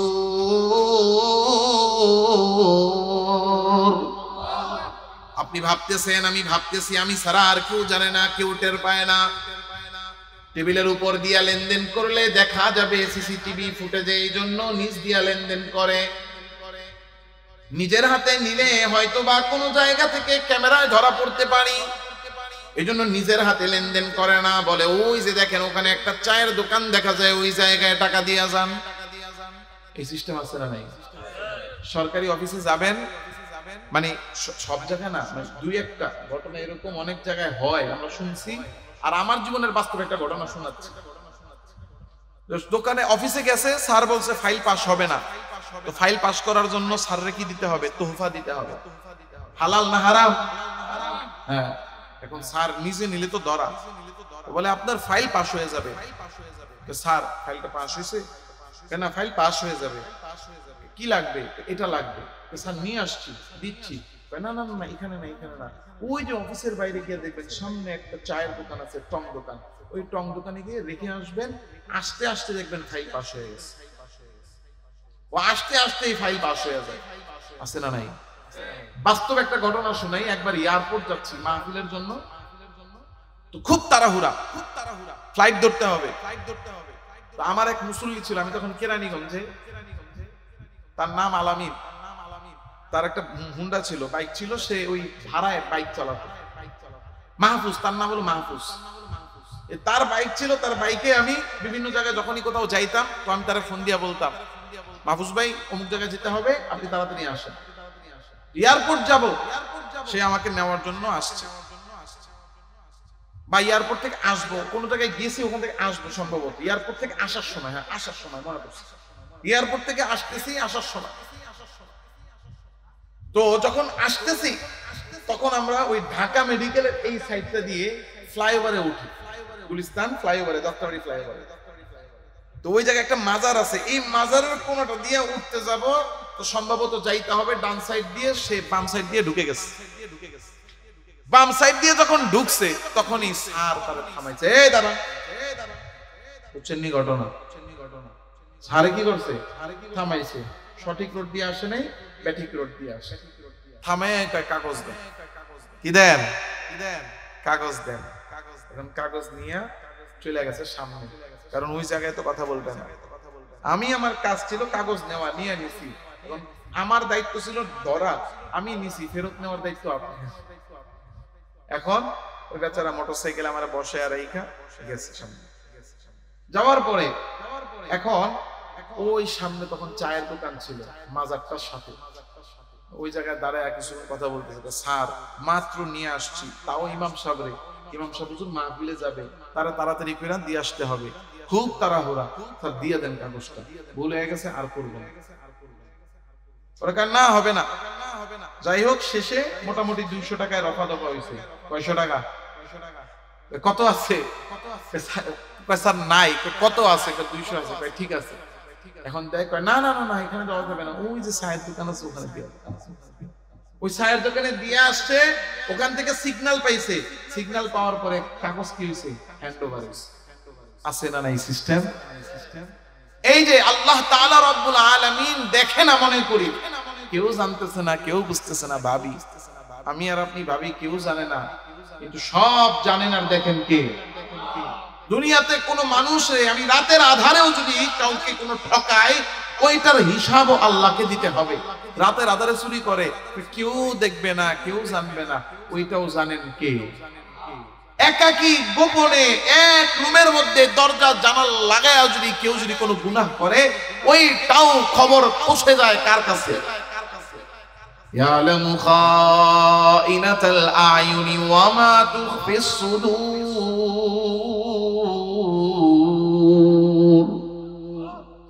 আল্লাহ বলেন, চোখ দিয়া যে খেয়ানত করো এইটাও আমি আল্লাহ জানি, অন্তরে যা গোপন রেখেছো ওই কথাও আমি আল্লাহ জানি। ফিরআউন মনে মনে ভাবছে, আমি মূসারে মারতে যাচ্ছি, মূসা মনে হয় জানবে না, মূসা না জানলেও জানেন কে? আল্লাহ খবর পাঠায়া দিয়েছেন, মূসা তোমাকে মারার জন্য বাহিনী নিয়ে ফিরআউন আসে, যাও যাও তাড়াতাড়ি মিশর ছেড়ে চলে যাও। হযরত মূসা বনি ইসরাইলকে নিয়ে বের হয়ে গেছে আল্লাহর হুকুমে। ফিরআউনের কানে আওয়াজ আসছে, মূসা তো পালায়া যায়, কয় পালাতে দিব না, ফিরআউন রে তো মূসারে ধরো। হযরত মূসা যেই দিকে বাহিনী নিয়ে ফিরআউন ধাওয়া করে সেই দিকে চলতে চলতে হযরত মূসা আলাইহিস সালাম গিয়ে একেবারে রাস্তা শেষ, সামনে উত্তাল নদী, নদীর সামনে আয়েশা দেখে আর যাওয়ার জায়গা নাই, সামনে নদী, যদি নদীতে নামি তাইলে ডুবে মরতে হবে। আবার পিছনে তাকায়া দেখে বিশাল বাহিনী নিয়ে ফেরাউন আসতেছে, পিছনেও যাওয়ার উপায় নাই, পিছনে গেলে ফেরাউন কুচু কাটা করবে। হযরত মূসা আলাইহিস সালাম চিন্তিত হয়ে গেছেন, আয় হায়, সামনেও যাওয়ার রাস্তা নাই, পিছনেও যাওয়ার উপায় নাই, সামনে গেলে ডুবে মারবো, পিছনে গেলে ফেরাউন কোথায় মারবে, তাইলে যাব কোথায়, রাস্তা পাবো কোথায়? আরে যেখানে রাস্তা নাই সেখানেও রাস্তা বানায়া দিতে পারেন কে? ওয়ামান ইয়াত্তাকিল্লাহা ইয়াজআল লাহু মাখরাজা।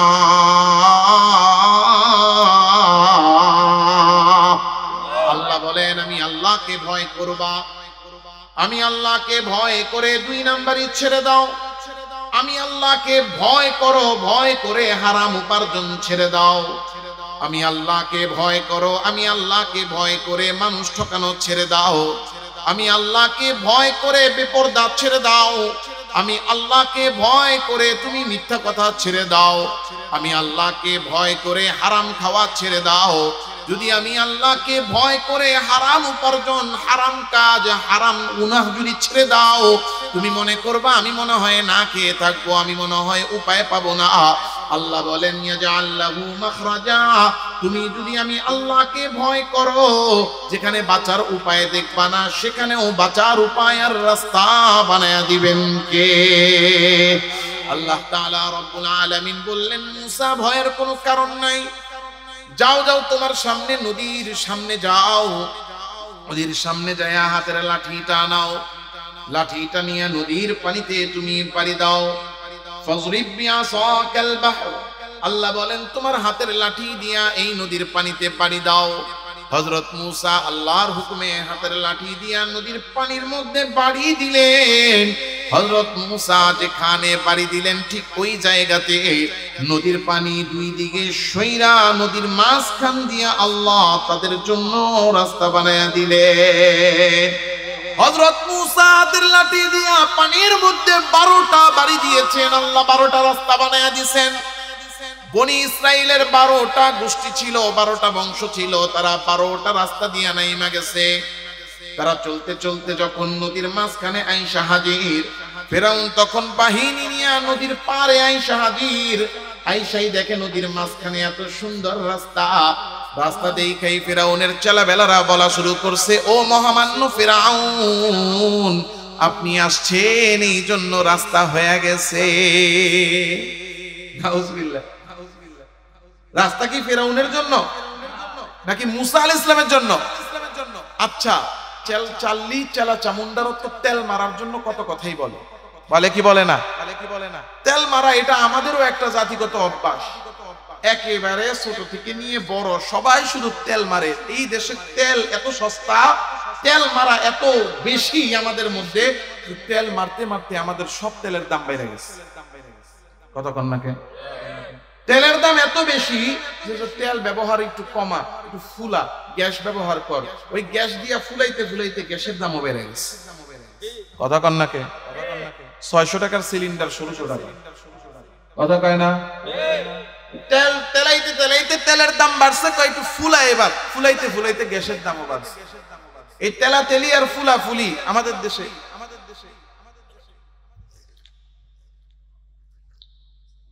না।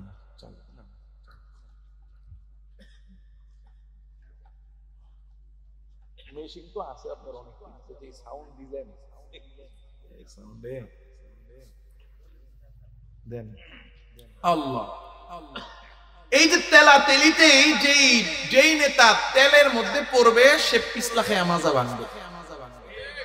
কতক্ষণ নাকি ওই যে এক সাংবাদিক তেলাইছে, কি চালান তেলাইছে, মাননীয় প্রধানমন্ত্রী আপনার কাছে যদি 2 জন আসে, রাজাকারের নাকি মুক্তিযোদ্ধার নাকি, আপনি কারে দিবেন এই তেলটা মার্চ? আচ্ছা বলেন তো, এই যে প্রশ্নটা করছে বেচারি রে, ভালো মন্দ বাদ দিয়ে আমরা শুধু কে ভালো কে মন্দ বাদ দিয়ে শুধু ঘটনাটা যদি পর্যবেক্ষণ করি, ওই সাংবাদিকের এই প্রশ্ন করার কোনো দরকার ছিল?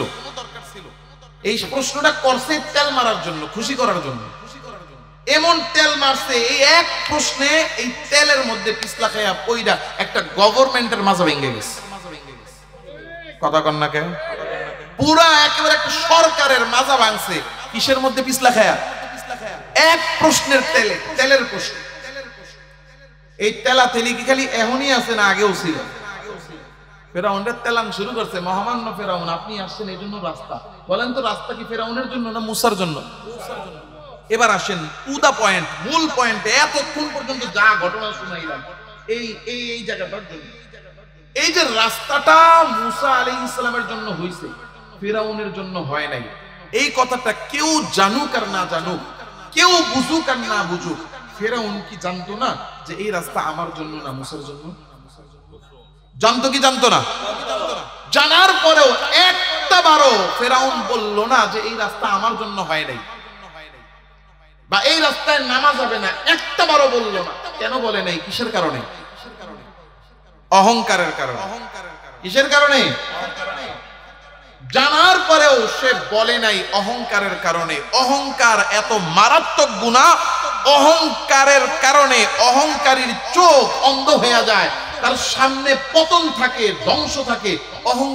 অহংকারের কারণে, অহংকারের পর্দার কারণে সে তার নিজের ধ্বংস নিজের চোখে দেখতে পায়।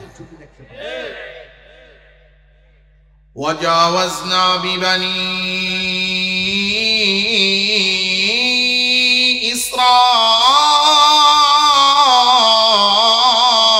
إسرائيل البحر فأتبعهم فرعون وجنوده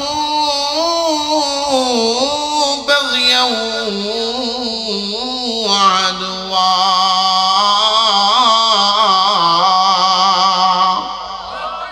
আল্লাহ বলেন ওই নদীর পাড়ে দাঁড়াইয়া অহংকার দেখাইয়া শত্রুতা বশত মুসারে মারার জন্য ফেরাউন বাহিনী নিয়ে নাইমা গেল। বলে ধাওয়া করো, মুসারে ধরো আর বনি ইসরাইল রে মারো। অহংকার দেখাইয়া যখন নেমে গেছে মুসা মাঝখানে, ফেরাউন মাত্র নামছে। চলতে চলতে মুসা আলাইহিস সালাম বনি ইসরাইলকে নিয়ে যখন ওই পারে উঠে গেছে, অহংকারী ফেরাউন অহংকার দেখাইয়া বাহিনী নিয়ে মাত্র মাঝখানে আইসা হাজির। আল্লাহ বলেন ও নদীর পানি বহু হয়েছে, আর অপেক্ষার দরকার নাই, এবার তুমি প্রবাহমান হয়ে যাও। নদীর পানি প্রবাহমান হওয়া শুরু হয়েছে। প্রবাহমান হইয়া নদীর পানি ফেরাউন এবং তার পুরো বাহিনীকে ডুবাইয়া ডুবাইয়া চুবাইয়া চুবাইয়া মেরেছে। আল্লাহ বলেন হাত্তা ইদা আদরাকাহুল গরাক, ওই অহংকার করে নদীর মাঝখানে যাওয়ার কারণে আল্লাহর হুকুমে ওই নদীর পানি ফেরাউনরে ডুবায়া ডুবায়া চুবায়া চুবায়া মারছে। অহংকারী ফেরাউন ধ্বংস হয়েছে শুধুমাত্র তার অন্তরের অহংকারের কারণে। কারণ অহংকারীকে ঘৃণা করেন কে? আল্লাহ যে অহংকারীকে ঘৃণা করেন। আল্লাহ যখন অহংকারীকে ঘৃণা করেন তখন আল্লাহ তাআলা রব্বুল আলামিনের সাথে আসমান জমিন সবাই অহংকারীকে ঘৃণা করা শুরু করে দেয়। অহংকারের কারণে আল্লাহ ফেরাউনরে ডুবায়া মারছে। এই অহংকারের কারণে এই অহংকারী ফেরাউনকে পানি তার শরীর গ্রহণ করে নাই। শত শত বছর নীল নদের পানিতে ছিল, কিন্তু পানি তার শরীর খায় নাই। কেন? অহংকারীকে ঘৃণা করে। আমি পানি এই ঘৃণিত ফেরাউনের শরীর গ্রহণ করব। মাটিতে উঠানো হয়েছে, মাটি তার শরীর গ্রহণ করে নাই। মাটি বলে এই ঘৃণিত অহংকারী ফেরাউনের শরীর আমি দিব না। পোকামাকড় ফেরাউনের শরীর খায় না। পোকামাকড়ও বলে এত ঘৃণিত নিকৃষ্ট অহংকারী ফেরাউনের শরীর আমরা খাবো। যখন আল্লাহ কাউকে ঘৃণা করেন, আসমান জমিনের সব তাকে ঘৃণা শুরু করে। অহংকারীকে আল্লাহ অপছন্দ করে, সারা পৃথিবীর সবাই অপছন্দ করে। একটু ক্ষমতা আছে, মসজিদের সভাপতির পদ দখল করে ফেলছে, চেয়ারম্যানের পদ দখল করে ফেলছে। মানুষ ক্ষমতার কারণে সামনে কিছু কইতে পারে না, কিন্তু পিছনে বদদোয়াও করে, ঘৃণাও করে, সুযোগ পাইলে থুথুও মারে। এজন্য অহংকার এটা নিকৃষ্ট এক গুনাহ। যে অহংকার করবে, ক্ষমতার দম্ভ, সম্পদের দম্ভ, আমি ধনী, আমি ক্ষমতাওয়ালা, আমার এই আছে সেই আছে, অহংকার করে যখন আল্লাহ তাআলার ঘৃণা শুরু হয় তখন। অহংকারী আল্লাহ তাআলা রব্বুল আলামিনের কাছে ঘৃণিত। শুধু তাই না, অহংকারী আল্লাহর জান্নাত থেকেও বঞ্চিত। নবীজি সাল্লাল্লাহু আলাইহি সাল্লাম হাদিসে বলেন, লা ইয়াদখুলুল জান্নাতা মান কানা ফি কলবিহি মিসকালা হাববাতিন মিন কিবির, যে ব্যক্তির অন্তরে যারা পরিমাণ অহংকার আছে, এই অহংকার তার অন্তরে যতক্ষণ থাকবে ততক্ষণ পর্যন্ত সে আল্লাহর জান্নাতে ঢুকতে পারবে না। এটা কেমনে? ছোট্ট উদাহরণ দিয়ে বুঝাবো, এরপরে বয়ান শেষ। এয়ারপোর্টে গেছেননি? গেছেন না? দেখবেন এয়ারপোর্টের কিছু প্রোটোকল আছে। এয়ারপোর্টে ঢুকতে গেলে একটা গেট আছে, সেন্সরওয়ালা গেট, হ্যাঁ, সিকিউরিটি গেট। এই গেট দিয়ে ঢুকার কিছু প্রোটোকল আছে। সেই প্রোটোকল কি? সাথে কোনো ধারালো অস্ত্র রাখা যাবে না। ধারালো অস্ত্র তো দূরের কথা, আপনি কেচি, চাকু না নেল কাটারও পকেটে করে আপনি নিতে পারবেন না, হ্যান্ড ব্যাগেও নিতে পারবেন না। এটা দিতে হবে বড় লাগেজে, যেটা ব্যাগেজ হয়ে চলে যাবে, ওইটার মধ্যে রাখলে অনুমতি আছে। এয়ারপোর্টের গেটের মধ্যে একটা সিকিউরিটি গেট আছে, ওইটা সেন্সর লাগানো। যদি সাথে কোনো নিষিদ্ধ জিনিস থাকে তো সাথে সাথে এই গেটটা কি মারে, হ্যাঁ, সিগন্যাল মারা শুরু করে দেয়, টুক টুক। এখন একজন বিদেশ যাবে, বিদেশ যাওয়ার জন্য পাসপোর্ট, ভিসা, বিমানের টিকিট সব নিছে, মানে দুনিয়ার যত নেক আমল সব সাথে নিছে, সব নেক আমল তার আছে, ভিসা, পাসপোর্ট, টিকিট আছে। এখন এইগুলা নিয়ে এয়ারপোর্টে যাচ্ছে, কিন্তু সাথে একটা ছুরিও আছে পকেটের মধ্যে, সাথে একটা পিস্তল আছে পকেটের মধ্যে, সাথে একটা আগুন আছে পকেটের মধ্যে। যখনই সে এই গেটটা দিয়ে ঢুকতে গেছে, তখনই টিট টিট টিট টিট করে গেট সিগন্যাল মেরে ফেলছে। অফিসার দৌড়ে এসে বলে, আপনি কে, কোথায় যাবেন? আমি আমেরিকা যাব।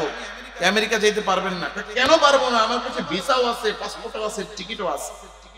বলবে ভিসা, পাসপোর্ট, টিকিট আছে, এরপর আমেরিকা যাবেন তো দূরের কথা, বিমান পর্যন্ত যেতে পারবেন না। কেন পারবো না? আপনার কাছে ভিসা, পাসপোর্ট, টিকিট থাকা সত্ত্বেও যেতে পারবেন না, কারণ আপনার পকেটে একটা পিস্তল আছে, একটা চাকু আছে, এগুলা নিষিদ্ধ জিনিস। সাথে নিয়ে বিমান পর্যন্ত যাওয়া যায়? যদি যাইতে হয় তাহলে এইটারে আপনার কাছ থেকে আলাদা করতে হবে, পিস্তল আলাদা করতে হবে, এই চাকু আলাদা করতে হবে। ঠিক তেমন ভাবে আমি নামাজ পড়ছি, রোজা রাখছি, হজ করছি, যাকাত দিছি, এলাকার মধ্যে সবার কাছে খুব বড় হয়েছিলাম, কিন্তু ওই যে অহংকারটা অন্তরের মধ্যে অল্প একটু আছে। তো আমি গিয়া বলবো জান্নাতে ঢুকবো, জান্নাত বলে ঢুকতে পারবি না। আমি বলবো কেন পারবো না? আমার তো নামাজ আছে, রোজা আছে, যাকাত আছে, সব আছে। বলবে সব থাকার পরেও ঢুকতে পারবা না, কারণ তোমার অন্তরের কোনায় এক টুকরা কি আছে? অহংকার আছে। ওই ছুরি যতক্ষণ পর্যন্ত আলাদা না হবে ততক্ষণ পর্যন্ত তুমি এই বিমান বন্দরে ঢুকতে পারবা না। যতক্ষণ পর্যন্ত অহংকার না শেষ হবে তুমি জান্নাতে ঢুকতে পারবা না। ওই কেমনে জান্নাতে ঢুকবো? তাইলে অহংকার কেমনে বের করব? আল্লাহ তাআলা বলবেন, দুনিয়াতে তো সুযোগ ছিল, তখন তো অহংকার ছাড়ো নাই, তো এখন জাহান্নামে যাও, পুরতে পুরতে অহংকার যখন কিনা পুরে ছাই হয়ে শেষ হবে, এরপরে আসবে। অহংকারী মনে করে আমি অনেক বড়। আল্লাহ বলেন না, অহংকার করবে যারা, আল্লাহর কাছে ঘৃণিত তারা, নিকৃষ্ট তারা, জাহান্নামী তারা, জান্নাত থেকে বঞ্চিত তারা। আর যারা বিনয়ী হবে তাদের সম্মান দুনিয়া আখিরাতে বাড়িয়ে দিবেন কে? মান তাওয়াযা লিল্লাহি রাফাহুল্লাহ।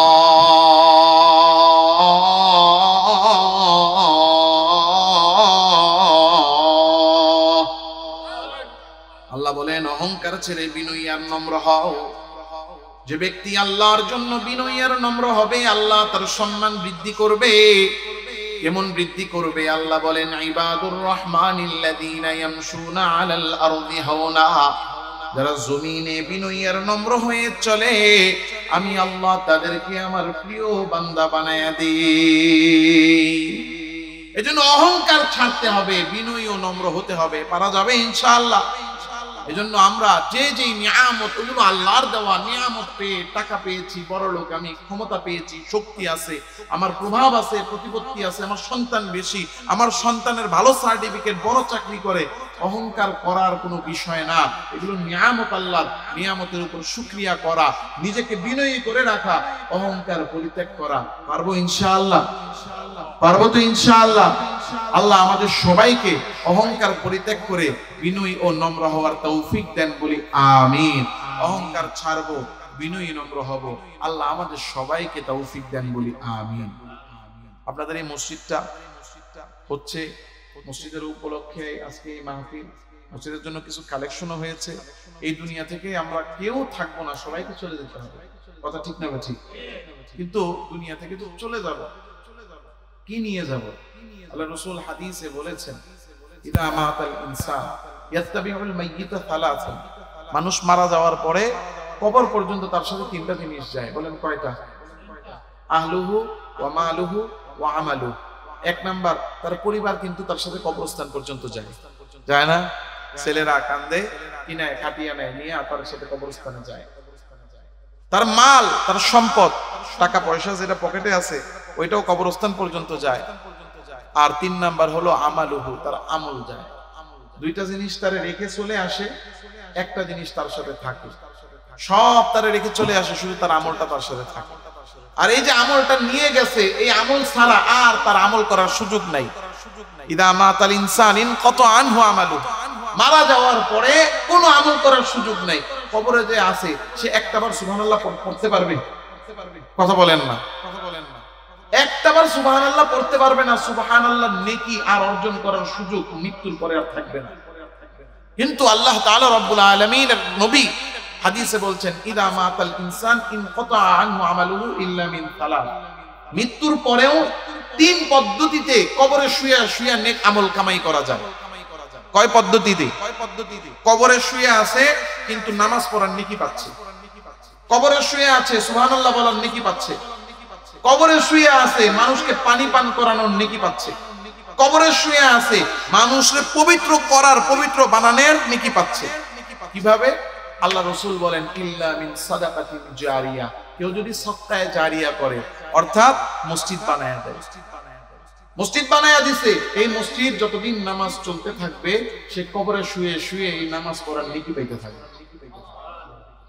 সে একটা পানির কল বসায়া দিছে, মানুষ পানি পান করবে কবরে শুয়া শুয়া। যতদিন এই কল থাকবে, যতদিন পানি খাবে, কবরে শুয়া শুয়া পানি পান করানোর নেকি পাইতে থাকবে। কবরে শুয়া শুয়া মানুষকে বাতাস দেওয়ার নেকি পাবে। মসজিদে একটা ফ্যান লাগাইয়া দিছে, কবরে শুয়া এই ফ্যানের বাতাস মানুষের গায়ে লাগতেছে, বাতাস করার নেকি কবরে শুয়ে শুয়ে পাবে। দেয়াল বানাইয়া দিছে এই যে সুন্দরভাবে, শীত যেন কম লাগে, নিচে কার্পেট কিনে দিছে মসজিদের মধ্যে, শীত লাগতেছে না। তো এই যে শীত থেকে মানুষকে বাঁচানোর জন্য কার্পেট দিছে, মানুষ নামাজ পড়তেছে, শীত থেকে বাঁচার আরাম পাচ্ছে, কবরে শুয়ে শুয়ে নেকি পাচ্ছে। তাহলে এই সাদাকায়ে জারিয়া আমরা করতে রাজি আছি তো ইনশাআল্লাহ? মসজিদের জন্য আপনাদের কাছে টাকা পয়সা চাওয়া হয়েছে, আপনারা দিয়েছেন, আরো দিবেন ইনশাআল্লাহ। যদি এখনো কেউ দেওয়ার থাকেন দিতে পারেন, যদি বলেন যে পরে দেব আপনারা পরেও দিতে পারেন। সবার কাছে আমাদের একটি অনুরোধ, আপনারা মসজিদটা দেখলাম কাজও বাকি আছে, আপনারা আন্তরিকতার সাথে, এবং ঋণও আছে শুনলাম, আন্তরিকতার সাথে সবাই এখানে দান করার চেষ্টা করবেন। পারবেন তো ইনশাআল্লাহ? আল্লাহ সবাইকে তৌফিক দান করেন। আস্তাগফিরুল্লাহ রাব্বি মিন কুল্লি যামবি ওয়া আতুবু ইলাইহি, লা হাওলা ওয়া লা কুওয়াতা ইল্লা বিল্লাহিল আলিয়্যিল আযীম। اللهم صل على سيدنا ونبينا وشفيعنا وحبيبنا ومولانا محمد صلى الله تعالى عليه وعلى آله وأصحابه وبارك وسلم. الحمد لله رب العالمين، والصلاة والسلام على سيد الأنبياء والمرسلين. ربنا ظلمنا أنفسنا وإن لم تغفر لنا وترحمنا لنكونن من الخاسرين. ربنا آتنا في الدنيا حسنة وفي الآخرة حسنة وقنا عذاب النار. اللهم إنا نسألك الجنة ونعوذ بك من النار. اللهم أجرنا من النار.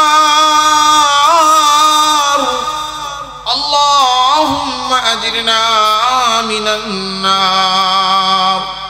رب ارحمهما كما ربياني صغيرا. رب ارحمهما كما ربياني صغيرا. رب ارحمهما كما ربياني صغيرا.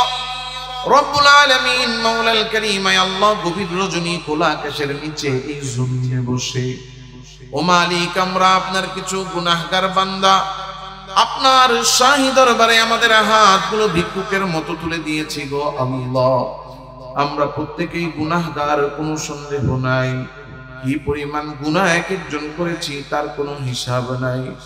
ও মালিক, আমাদের গুনাহগুলোর হিসাব যদি আপনি হাশরের ময়দানে নেন, একজন হিসাব দিয়ে জাহান্নাম থেকে বাঁচতে পারবো না গো আল্লাহ। গুনাহ করেছি, ভুল করেছি, ভুল স্বীকার করে আপনার কাছে ক্ষমা চাই। দয়া করে, মায়া করে আমাদের প্রত্যেকের জীবনের সব গুনাহ আপনি মাফ করে দেন।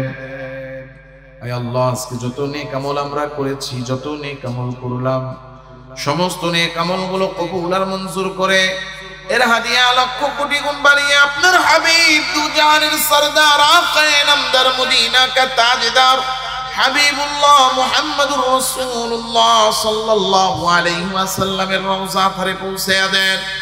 আয় আল্লাহ, হযরত আদম আলাইহিস সালাম থেকে নিয়ে আজ পর্যন্ত যত মুমিন মুসলমান কবরের বাসিন্দা হয়েছে, প্রত্যেকের কবরে রূহে মাগফিরাতের হাদিয়া আপনি পৌঁছে দেন।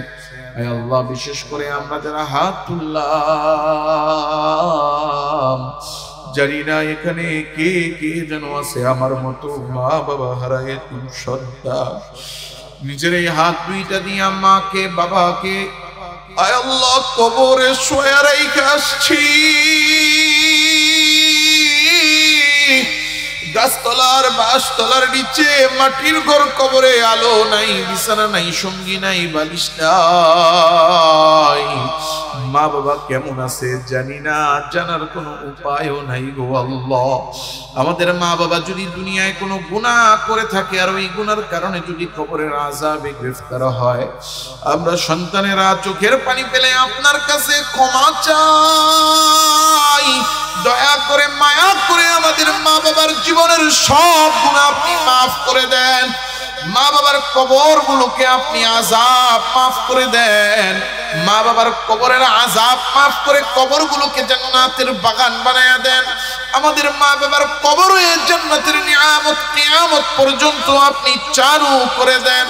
রব্বুল আলামিন মাওলাল কারীম, আমাদের মধ্যে যারা অসুস্থ সবাইকে সুস্থ করে দেন। যারা বিপদে আছে উদ্ধার করেন, যারা অভাবে আছে অভাব দূর করেন। আল্লাহ, যারা ঋণগ্রস্ত ঋণ পরিশোধের তৌফিক দেন, যারা কামাই রুজি করে কামাই রুজিতে বরকত দিয়ে দেন। রব্বুল আলামিন মাওলাল কারীম, এই মসজিদে টাকা দিয়ে, পয়সা দিয়ে, মেহনত দিয়ে, সময়, শ্রম, বুদ্ধি, পরামর্শ দিয়ে আল্লাহ যারা নামাজ পড়ে, নামাজ পড়ায়া এই মসজিদটা পরিচালনা এবং মসজিদটা নির্মাণে যে যেভাবে এই ভূমিকা রেখেছে, এই মসজিদকে তাদের সবার নাজাতের জরিয়া বানায়া দেন। আল্লাহ, এই এলাকার যে সমস্ত মুর্দাগানেরা যারা দুনিয়া ছেড়ে এই মসজিদে নামাজ পড়ে চলে গেছে, কবরে শুয়ে আছে, আল্লাহ এই মসজিদের উসিলায় তাদের সবার কবরকে জান্নাতের বাগান বানায়া দেন।